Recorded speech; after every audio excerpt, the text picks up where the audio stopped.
या बुलेटिनमध्ये आपण सर्वात महत्त्वाच्या बातम्या दिवसभरात घडलेल्या केवळ 60 सेकंदांमध्ये तुम्ही पाहणार आहात, मात्र तरीही सविस्तर। आणि बुलेटिनच्या सुरुवातीलाच आताची सर्वात मोठी बातमी आहे, अर्थातच मान्सून संदर्भात शेतकऱ्यांसाठी सर्वात महत्त्वाची बातमी। मान्सून रखडलाय आणि पेरणीची घाई न करण्याचं आवाहन कृषी खात्याने केलेले पाहूयात बातमी 60 सेकंदात। मान्सूनचा प्रवास पूर्णपणे रखडलाय। किमान 10 जून पर्यंत तरी मान्सून पुढे सरकणार नसल्याचा अंदाज व्यक्त करण्यात आला।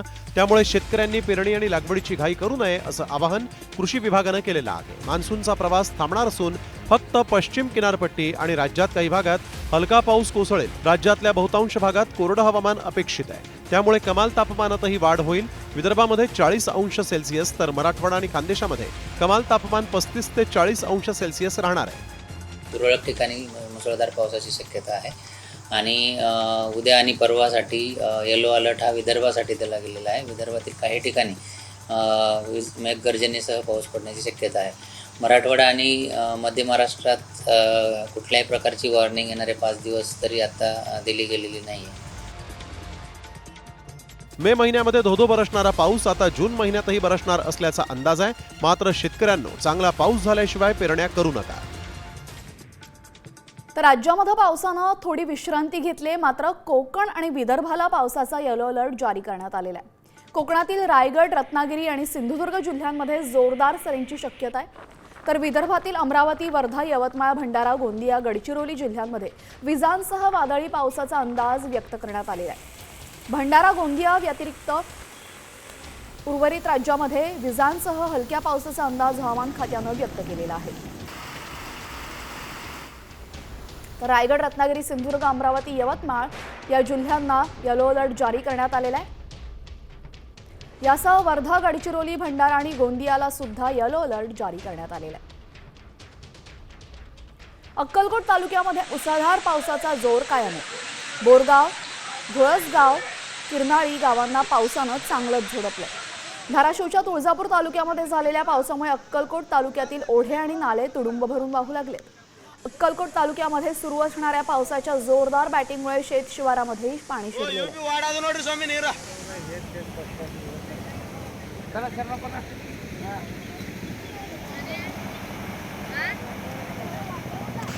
गेल्या काही दिवसांपासून दडी मारून बसलेल्या पावसानं सकाळी रत्नागिरीमध्ये दमदार हजेरी लावली। सध्या पेरणीच्या कामाला सुरुवात झाली, मात्र पावसाने दडी मारल्यामुळे शेतकरी चिंताग्रस्त झाले। गेल्या काही दिवसांपासून पावसाने उसंत घेतल्याने कडाक्याच्या उन्हामुळे नागरिक देखील हैराण झाले होते। पावसाच्या आगमनामुळे उकाड्याने हैराण झालेल्या नागरिकांना काहीसा दिलासा मिळालेला आहे।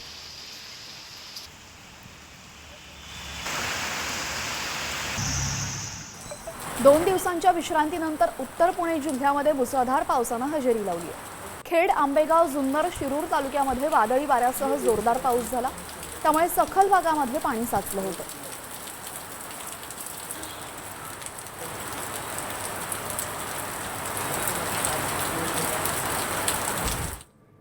आणि आजपासून पुढील 2 महिन्यांसाठी मासेमारी बंद राहणार आहे। यावर्षीचा मासेमारीचा हंगाम संपलेला आहे, त्यामुळे आता ताज्या मावऱ्यांची आवक सोमवारपासून घटणार आहे। जून जुलैमध्ये माशांचा प्रजननाचा काळ असतो, 1 जून ते 31 जुलैपर्यंत, त्यामुळे मासेमारीवर बंदी लावण्यात आलेली आहे। दरम्यान या बंदीच्या काळामध्ये जर मासेमारी केली तर मासेमारी करणाऱ्यांवर कायदेशीर कारवाई होईल। वादळी वारे आणि अवकाळी पावसानं या हंगामामध्ये मच्छीमारांचं आधीच नुकसान झालेलं आहे।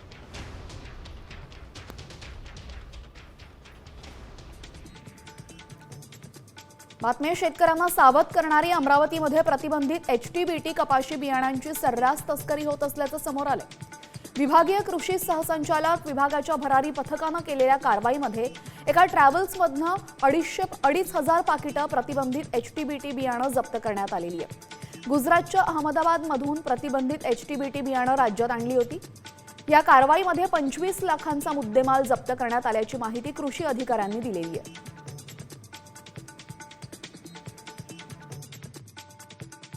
गुजरात ट्रॅव्हल्सच्या गाडीच्या डिकीची तपासणी केली, त्यामध्ये आम्हाला HTBT प्रतिबंधित बियाणे, कापूस प्रतिबंधित बियाणे वाहतूक होत असल्याचे आढळून आले। अधिक तपास केला असता गाडीमध्ये जवळपास 50 ठिके की 50 कट्टे, एका कट्ट्यामध्ये जवळपास 50 पाकिटे याप्रमाणे 2500 पाकिटे या ठिकाणी आम्ही ताब्यात घेतलेली आहेत. संरक्षण दलाचे प्रमुख अर्थात CDS अनिल चौहान यांनी ऑपरेशन सिंदूर संदर्भात मोठा गौप्यस्फोट केलाय. नक्की काय पाहुयात 60 सेकंदात.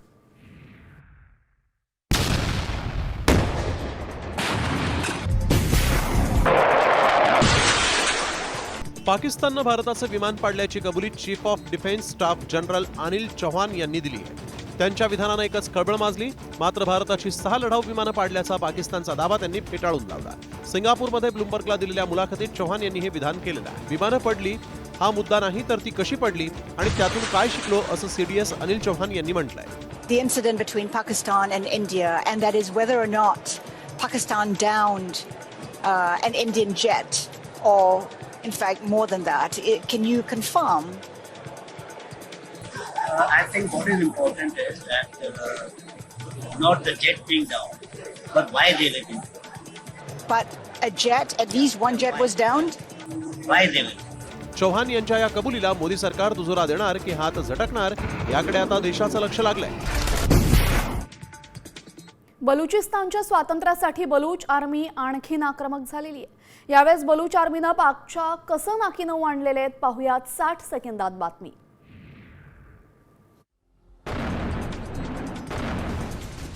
स्वतंत्र बलुचिस्तानच्या मागणीसाठी बलूच आर्मी पाक विरोधात आणखीन आक्रमक झाली. बलूच आर्मीनं बलुचिस्तानमधील सुराब शहर ताब्यात घेतल्यानंतर एका उच्चपदस्थ पाकिस्तानी अधिकाऱ्याला ठार केलं. यावेळेस बलुचिस्तानमधील अनेक सरकारी इमारती आणि पोलीस ठाण्यांना बलूच आर्मीनं आग लावून पाक सरकारचा निषेध केला होता. यावेळी बलूच आर्मीनं सरकारी मालमत्तांचं नुकसान करून बँक लुटल्याचीही माहिती समोर आली आहे. याआधी देखील बलूच लिबरेशन आर्मीनं स्वतंत्र बलुचिस्तानची मागणी करत पाक सैन्यावर हल्ले करून 50 पेक्षा अधिक पाक सैनिकांना कंठस्नान घातलं होतं. जाफर एक्सप्रेसच्या अपहरणानंतर सुराब शहरावर ताबा घेत क्वेट्टा कराची महामार्ग बंद करून बलूच आर्मीनं पाकच्या आर्थिक नाड्या आवळण्याचा प्रयत्न केला होता. आता उच्चपदस्थ पाकिस्तानी अधिकाऱ्याची हत्या करून पाक सैन्यापुढे बलूच आर्मीनं एक मोठं आव्हान उभं केलंय. बलूच आर्मीच्या हल्ल्याचा पाकिस्तानचे पंतप्रधान शहबाज शरीफ यांनी तीव्र शब्दात निषेध केलाय. आता रशिया आणि युक्रेनमधला तणाव वाढत असून युक्रेनकडून रशियाच्या एअरबेसवर ड्रोन हल्ला करण्यात आलेला आहे. यामध्ये 40 रशियन विमानं उद्ध्वस्त झाल्याचा दावा करण्यात येतोय. युक्रेननं रशिया आणि ओलेन्या आणि बेलाया या 2 महत्त्वाच्या हवाई तळांवर हल्ला केला. या हल्ल्याचे व्हिडिओ आता समोर आले असून युक्रेननं लक्ष केलेला हवाई तळ रशिया युक्रेन सीमेच्या आत खोलवर आहे. या हल्ल्यामध्ये अनेक विमानांचं नुकसानही झालेलं आहे.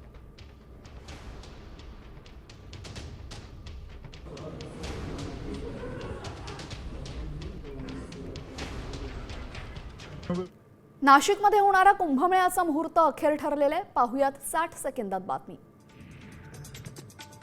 नाशिकमध्ये होणाऱ्या कुंभमेळ्याचा अखेर मुहूर्त ठरला. 31 ऑक्टोबर 2026 पासून कुंभमेळा पर्वाला सुरुवात होणार आहे. तब्बल 2 वर्ष हा सोहळा चालणार आहे. 24 जुलै 2028 ला या सोहळ्याचा समारोप होणार आहे. 2 ऑगस्ट 2027 ला पहिलं अमृत स्नान होणार आहे. यात तर विशेष म्हणजे तिसरं अमृत स्नान नाशिक आणि त्र्यंबकेश्वर या दोन्ही ठिकाणी स्वतंत्रपणे पार पडणार आहे. याबाबत मुख्यमंत्री देवेंद्र फडणवीसांच्या उपस्थितीत नाशिकमध्ये एक बैठक पार पडली. आज एक बैठक झाली. या बैठकीमध्ये कशा प्रकारे पुढची सगळी कारवाई करायची आहे त्याच्यावर चर्चा झाली. सर्व आखाड्यांचं म्हणणं आम्ही ऐकून घेतलं आणि त्याचसोबत आज आतापर्यंत आम्ही काय कारवाई केली आहे ती देखील त्यांना सांगितली. या बैठकीला 13 आखाड्यांचे प्रमुख साधू महंत उपस्थित होते. त्यांच्यासाठी खास आमरस पुरणपोळी आणि केसर दुधाच्या मेजवानीचा बेत होता.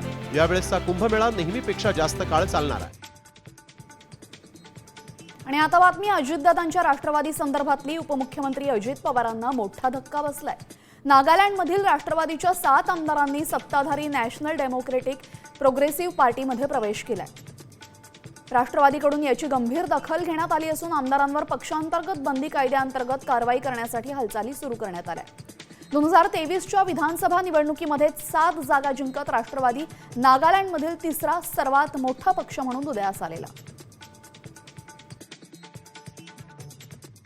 मधल्या काळामध्ये ते मला 2-3 महिन्यापूर्वी भेटायला आलेले होते.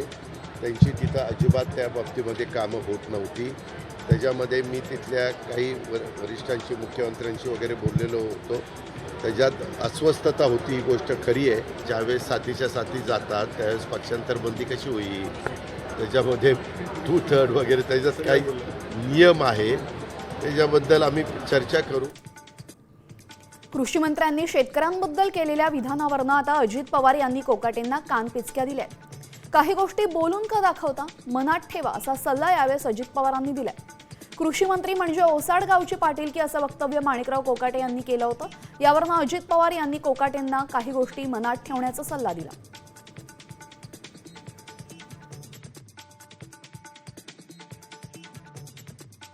मी त्याच्यामध्ये मागही माणिकरावला सांगितलं की शेतकऱ्यांच्या बाबतीमध्ये असं वक्तव्य होता कामा नये.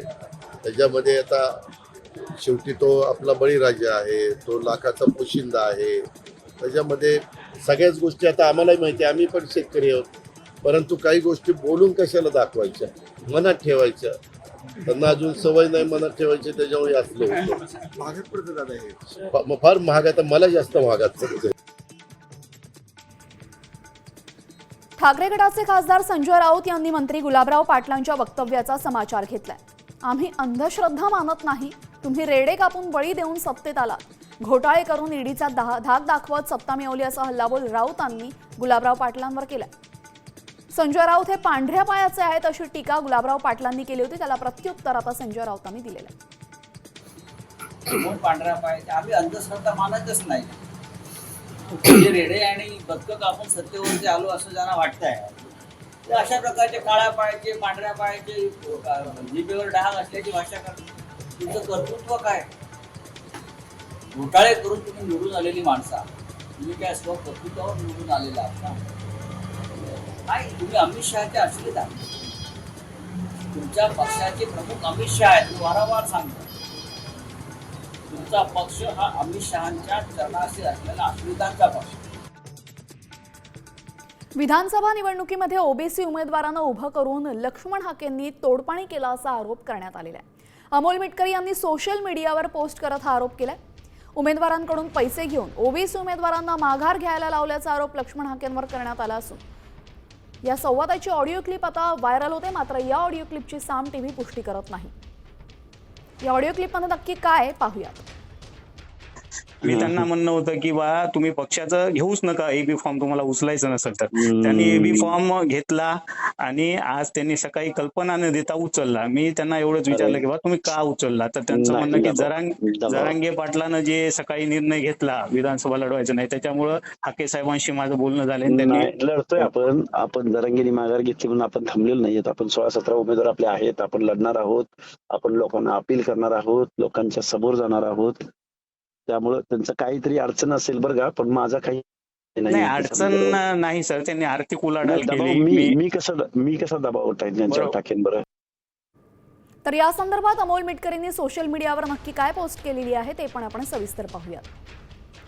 सदर ऑडिओ भोकर मतदारसंघातील आहे. याच मतदारसंघामध्ये ओबीसी बांधवांचा राजकीय बळी देऊन हाकेनं आर्थिक देवाणघेवाण केल्याचा आरोप मिटकरींनी केलेला आहे.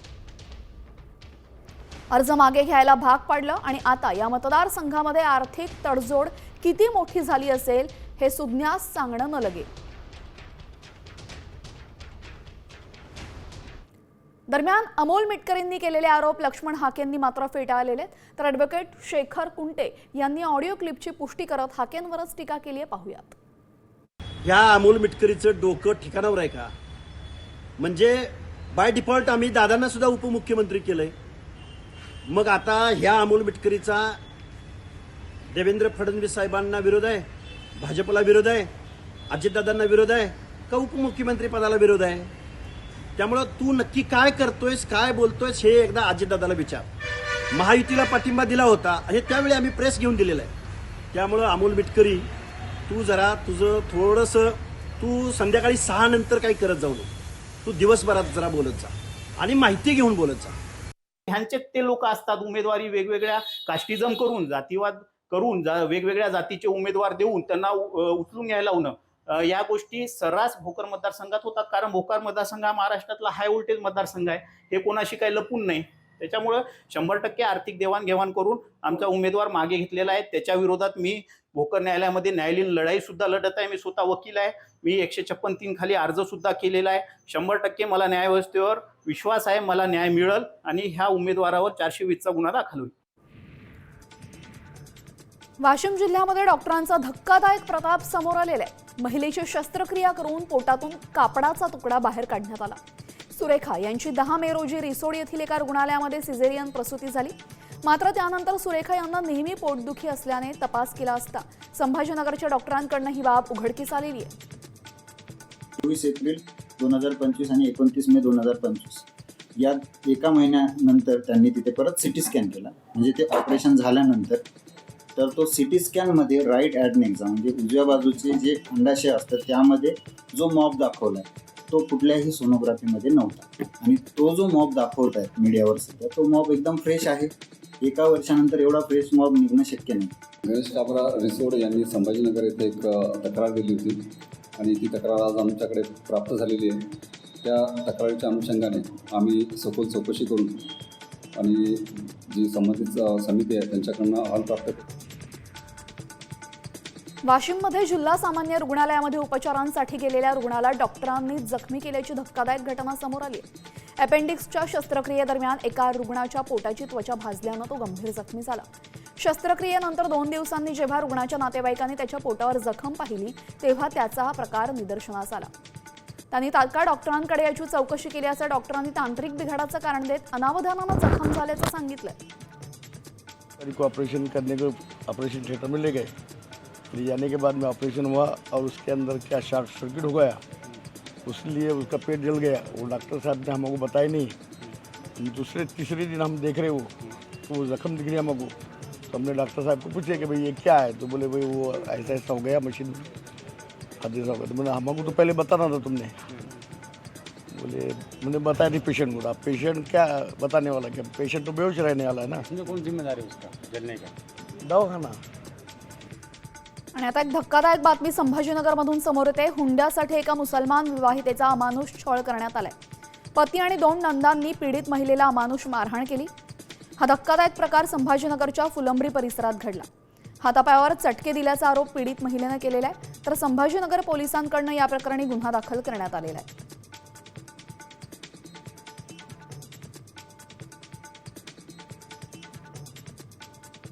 हमारे सासा नंदन सब मिलके दरवाज़ा लगा के मारे थे.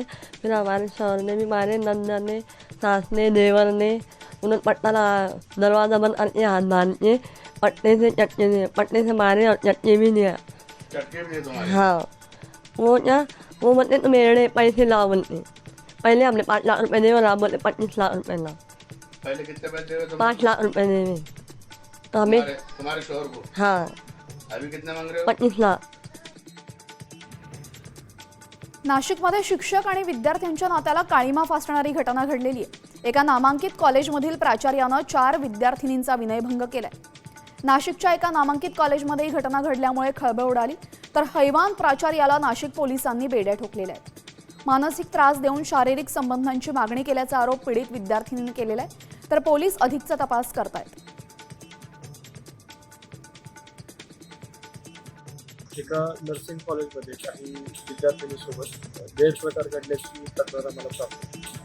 त्या तक्रारीच्या अनुषंगानं तात्काळ दखल घेऊन त्या संबंधित कंप्लेंट्स करून आपण 4 वेगवेगळे गुन्हे दाखल केलेले आहेत.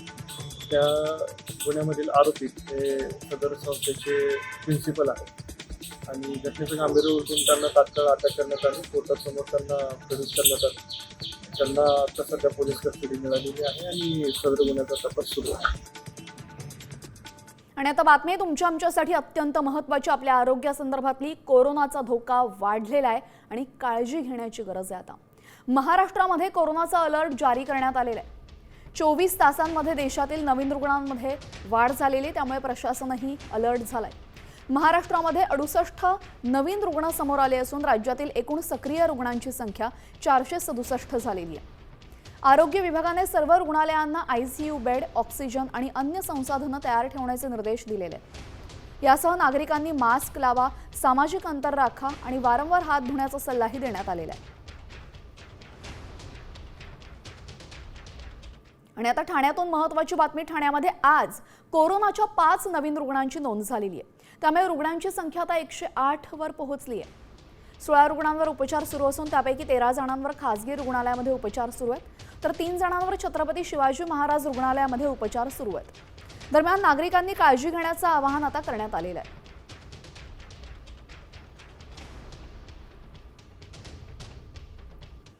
आणि आता मुंबईतून एक धक्कादायक बातमी समोर येते. मुंबईतील जुहू समुद्रामध्ये बुडून तरुणाचा मृत्यू झालेला आहे. फोटो काढताना तोल जाऊन तो समुद्रात पडला. जीवरक्षकांनी त्याला पाण्यातून बाहेर काढलं, मात्र त्याच्या नाकातोंडात पाणी गेल्यानं त्याचा मृत्यू झालेला आहे. शनिवारी संध्याकाळी ही घटना घडली. तरुण मित्रांसह जुहू बीचवर फिरायला गेला होता. सुरक्षा रक्षकांनी त्याला बाहेर काढेपर्यंत त्याच्या नाकातोंडात पाणी गेलं आणि त्यामध्ये त्याचा मृत्यू झाला.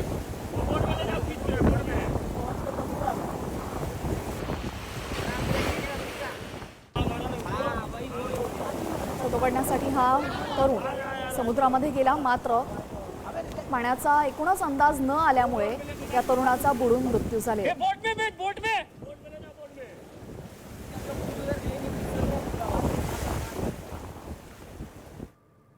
आणि आता बातमी एका विचित्र अपघाताची. या अपघाताचा व्हिडिओ समोर आलेला आहे. या व्हिडिओमध्ये 4 चाकी वेगानं जात असते. त्याच वेळी बाईकवरनं ट्रिपल सीट आलेल्या बाईक स्वाराचं नियंत्रण सुटतं आणि त्याची बाईक थेट जाते नाल्यात. यावेळेस तिघांपैकी बाईकवर मागे बसलेल्या तरुणानं चलाखीनं उडी मारली आणि पुलावरील पोलला लटकला. दरम्यान एवढा अपघात घडूनही या तरुणाने हातातला मोबाईल काही सोडला नाही.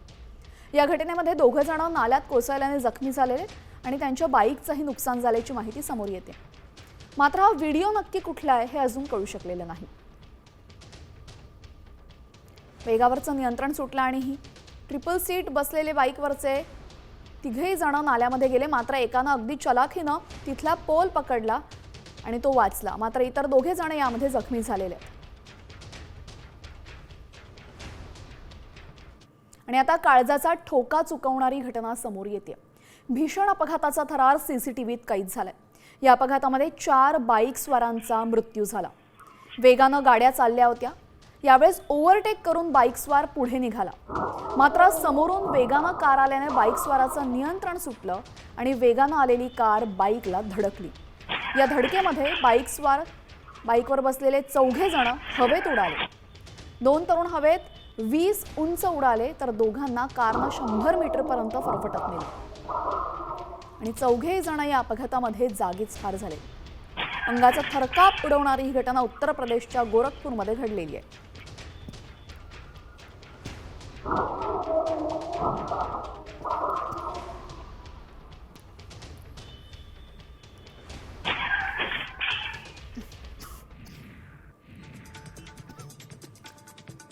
आजपासून नवा महिना सुरू झालाय. नव्या महिन्यामध्ये नवे बदल पाहायला मिळणार आहेत. अगदी आधार कार्ड पासून म्युच्युअल फंडमधील गुंतवणुकीपर्यंत दैनंदिन व्यवहारामध्ये बदल होणार आहेत.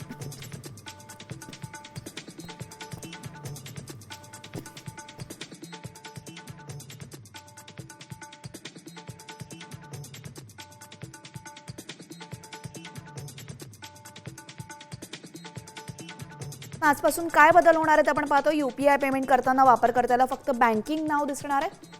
आधार कार्ड अपडेट करण्यासाठी 50 रुपये मोजावे लागणार आहेत. म्युच्युअल फंड कट ऑफ मधील वेळेत बदल होणार आहे. व्यावसायिक सिलेंडरचे दर जवळपास 24 रुपयांनी घटलेत. EPFOची नवीन आवृत्ती EPFO 3.0 लॉन्च झालेली आहे.